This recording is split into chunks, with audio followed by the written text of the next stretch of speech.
जय हिंद, वंदे मातरम। कक्षा 9वीं वाले सभी स्टूडेंट्स के लिए आ चुका है हिंदी विषय का अर्धवार्षिक परीक्षा पेपर। जैसा कि आप सभी स्टूडेंट्स जानते हैं, जो आपकी एग्ज़ाम है अर्धवार्षिक परीक्षा वो काफ़ी नज़दीक है और हमने त्रैमासिक एग्ज़ाम में भी जितने पेपर बनाए थे वो काफ़ी महत्वपूर्ण साबित हुए थे, यानी कि 99% आपको प्रश्न देखने को मिले थे। इसी प्रकार जो आपकी अर्धवार्षिक एग्ज़ाम है उसके लिए हमारे द्वारा जो पेपर बनाए जा रहे हैं वो वेरी मोस्ट इम्पोर्टेंट प्रश्न है और आपकी एग्ज़ाम में आपको 99% आपको देखने को मिलेंगे। ये बात आपको ध्यान रखना है।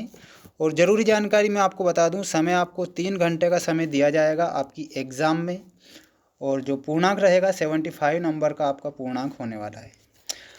अब मैं जो आपको पेपर बताने जा रहा हूं और प्रश्न बताने जा रहा हूं, आप उन्हें ध्यान से देखें और सारे के सारे प्रश्नों को अपनी कॉपी में नोट कर लें, क्योंकि ये वो प्रश्न हैं जो आपकी एग्ज़ाम में पूछे जाएंगे। आइए बढ़ते हैं हमारे प्रश्नों की ओर। पहला प्रश्न आपसे पूछा गया है, सही विकल्प चुनकर लिखिए में। आदिकाल की समय सीमा है, आदिकाल की समय सीमा आपको बताना है। ऑप्शन है सन 993 से सन 1318 तक, 1843 से 1947, 1318 से 1643 तक या 1643 से 1843 तक। तो इसमें आपको करेक्ट जो उत्तर बताना है, सन 993 से सन 1318 तक आदिकाल की समय सीमा रही है। रैदास कवि हैं राम भक्ति शाखा के, संत काव्य धारा के, सूफी काव्य धारा के या फिर कृष्ण भक्ति धारा के। तो रैदास जो कवि हैं वो ऑप्शन नंबर सी संत काव्य धारा के कवि हैं। ये बात आपको ध्यान रखना है, अपनी कॉपी में नोट कर लेना है और ये क्वेश्चन आपकी एग्जाम में पूछा जाएगा। रसात्मकम वाक्यम काव्यम परिभाषा दी है, ये किसने दी थी?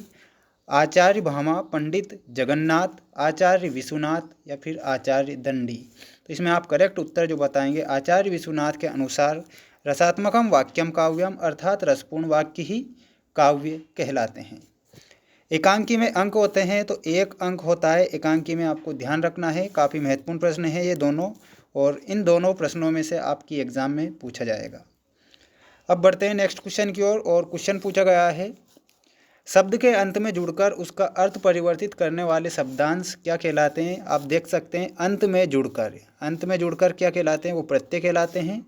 और अगर शब्द के पहले जुड़कर अर्थ में परिवर्तन कर दे उसे क्या कहेंगे? उसे उपसर्ग कहते हैं। जो पहले जुड़ते हैं उसे उपसर्ग कहते हैं और जो अंत में जुड़कर अर्थ में परिवर्तन करते हैं उसे प्रत्यय कहते हैं। माटी वाली को शहर से अपने गांव पहुंचने में समय लगता है। काफ़ी महत्वपूर्ण प्रश्न। 3 घंटे, 2 घंटे, 1 घंटा या फिर आधा घंटा।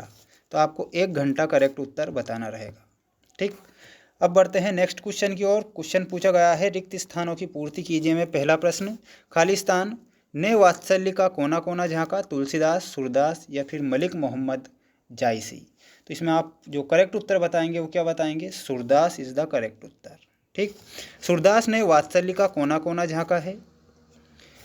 छंद के खालिस्तान भेद होते हैं 2, 4 या फिर 5। छंद के कितने भेद होते हैं? तो इसमें आप जो करेक्ट उत्तर बताएंगे 4 भेद होते हैं छंद के। ठीक, नाना साहब की पुत्री मैना को अपने खालिस्तान से बहुत लगाव था, प्रसाद, सखियों या फिर मित्रों से। तो इसमें जो आप करेक्ट उत्तर बताएंगे वो क्या बताएंगे? इसका जो करेक्ट आंसर होगा चौथे का आप होगा प्रसाद से। किससे है? प्रसाद आपको करेक्ट उत्तर बताना है। रामचरितमानस है महाकाव्य, खंडकाव्य या फिर प्रबंध काव्य। तो इसमें आप जो करेक्ट उत्तर बताएंगे क्या बताएंगे? ऑप्शन नंबर सी, यानी कि देखिए महाकाव्य।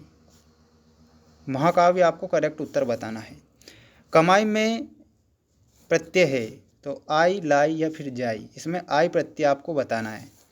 मेरे नाना पक्के खालिस्तान माने जाते हैं, साहब, अंग्रेज या फिर सर। तो इसमें आपको जो करेक्ट उत्तर बताना है साहब। मेरे नाना पक्के साहब माने जाते हैं। रीढ़ की हड्डी नामक एकांकी में कुल खालिस्तान पात्र हैं 4, 6 या फिर 8।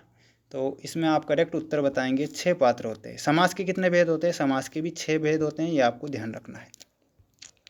नेक्स्ट जो क्वेश्चन पूछा गया है वो पूछा गया है, सही जोड़ी मिलाइए में कबीरदास। आपको इसमें मिलाना होगा भाई आडंबर का विरोध जो किया था, किसने किया था? कबीरदास ने। दोहा, दोहा में आपको मिलाना होगा, ये मात्रिक छंद होता है। झूरी का साला, झूरी का साला में आपको मिलाना होगा गया, बिहार में प्रेमचंद, प्रेमचंद में आप जो करेक्ट उत्तर मिलाएंगे सेवा सदन से। ठीक। ग्राम का तद्भव शब्द क्या होता है? ग्राम का जो तद्भव शब्द होता है वो है गांव।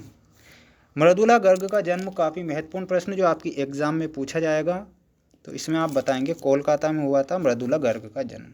जल्दी से स्क्रीनशॉट ले लीजिए। मिलते हैं नेक्स्ट वीडियो में। जय हिंद, जय भारत।